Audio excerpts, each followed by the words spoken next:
Wir gehen auf einen der Paradeberge der Bayerischen Voralpen, auf die Benediktenwand. Zusammen mit Michael Reimer und Angela Schuld bin ich am Bahnhof von Benediktbeuern zu dieser Tour gestartet.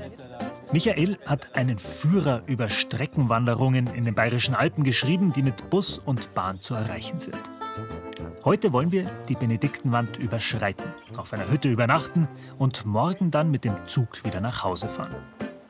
Ich war hier schon lange nicht mehr unterwegs, bin gespannt, was wir erleben werden und ob wir vielleicht ja sogar den Steinböcken begegnen, die es in diesem Gebiet gibt.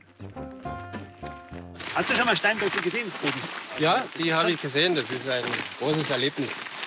Ich habe mich auch mit Steinböcken befasst, dass man einfach das Verhalten der Tiere kennt und dass man sich Zeit nehmen muss. Das ist ganz wichtig. Und plötzlich ist man mitten im Rudel drin. Ob Steinböcke oder nicht, eine schöne Tour erwartet uns in jedem Fall. Wobei an so einer Streckenwanderung natürlich besonders charmant ist, dass wir nicht mehr zum Ausgangspunkt unserer Tour zurückkehren müssen. Es ist einfach genial, wenn man von A nach B wandern kann. Wenn wir uns hier die Landschaft anschauen, was erleben wir da zwischen Benediktbeuern und Obergries? Das ist unglaublich. Wir überschreiten ein komplettes Bergmassiv hier mit der Benediktenwand, haben unten die Tutzinger Hütte zur Einkehr und auf der anderen Seite die Probstal und das Längental. Das ist sensationell. Und dann kann ich natürlich argumentieren, lasst das Auto stehen. Dieses Erlebnis habt ihr nur dann, wenn ihr öffentlich fahrt.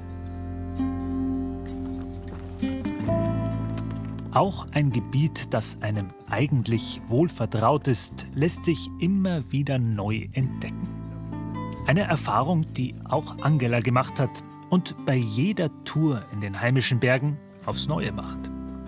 Ich bin schon mit meinen Eltern gegangen, als ich ganz klein war. Immer Kärnten war da unser Ziel, so zum Blaubeer sammeln und Pfifferling sammeln. Und habe das auch, als meine Kinder klein waren, die in der Kraxe immer mitgenommen, soweit es ging halt. Und dann später, als die größer waren, ist es natürlich auch wieder mehr geworden, als sie selber laufen konnten. Und wenn man im Münchner Süden wohnt, sind die Hausberge natürlich immer irgendwie schaff und machbar, wenn man jetzt arbeitet und einfach mal raus möchte und sich wieder bewegen muss. Was mir ansonsten natürlich, abgesehen von der Bewegung, noch dann immer total fasziniert ist, eben, weil ich bin dann nun sehr interessiert an Wildkräutern. Genau, und da findet man je nach Jahreszeit halt wahnsinnig viel. Einfach bei einer kleinen Tour, da bin ich schon immer mit wachen Augen dabei. Und wenn es sich ausgeht, dann sammle ich schon mal ein Tütchen voll oder mache meine Brotzeitdose voll auf den Heimweg fürs Abendessen. Ach, guck mal da hinten. Ich glaube, das sind noch mal Bärenflau. Schau noch mal. Unscheinbare Pflänzchen am Wegesrand, an denen die meisten von uns achtlos vorübergehen. Angela sieht in ihnen echte Delikatessen. Schau, jetzt haben wir echt Glück gehabt. Obwohl es schon so spät im Jahr ist, habe ich noch eine Knospe gefunden sogar. Wenn man das aufmacht, diese Knospen, da kommt dann dieser wie ein Brokkoli raus. Deswegen ist der Spitzname auch Wiesenbrokkoli.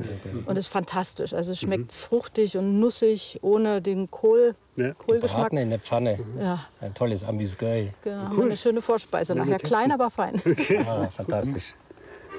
Pack mal ein. Gibt's eine Kostprobe nachher. Auf der Tutzinger Hütte trifft sich heute die Bergwacht von Benediktbeuern bei Brotzeit und Musik. Wir lauschen der Musik allerdings nur kurz. Schließlich haben wir noch eine gute Strecke vor uns. Wir werden auf der anderen Seite der Benediktenwand übernachten, auf der Probstalm, einer Selbstversorgerhütte der Sektion München, die Michael bestens vertraut ist. Schon vor Jahrzehnten war er dort oben. Einmal hat es so viel geschneit, dass er sich wegen der Lawinengefahr kaum noch vor die Tür getraut hat. Erinnerungen, die dazu beitragen, dass er zur Benediktenwand ein ganz besonderes Verhältnis hat. Ich liebe die Benediktenwand, den Blick in die Ebene und bis in die hohen Tauern.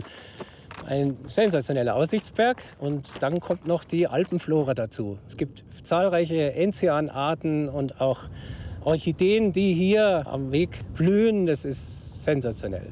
Und das kennenlernen zu dürfen, das übt für mich eine Faszination aus, die hier sehr stark ausgeprägt ist.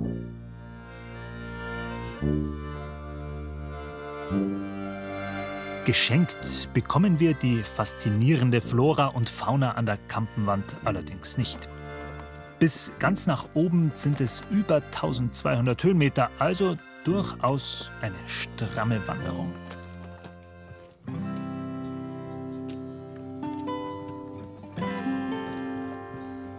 Erst ahnt man es nur beim Blick aus den Latschen heraus, dann wird es zur Gewissheit. Dass die Benediktenwand tatsächlich ein Aussichtsberg par excellence ist.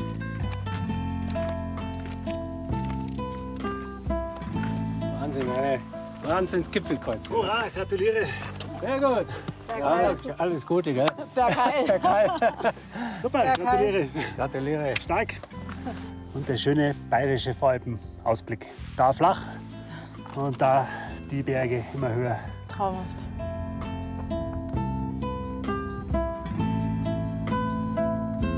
Wir haben uns für unsere Wanderung heute viel Zeit gelassen.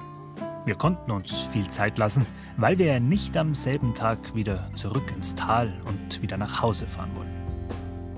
Und so kommt es, dass wir auch zu der Zeit noch am Berg sind, zu der diejenigen aktiv werden, auf die wir am Anfang des Tages gehofft hatten.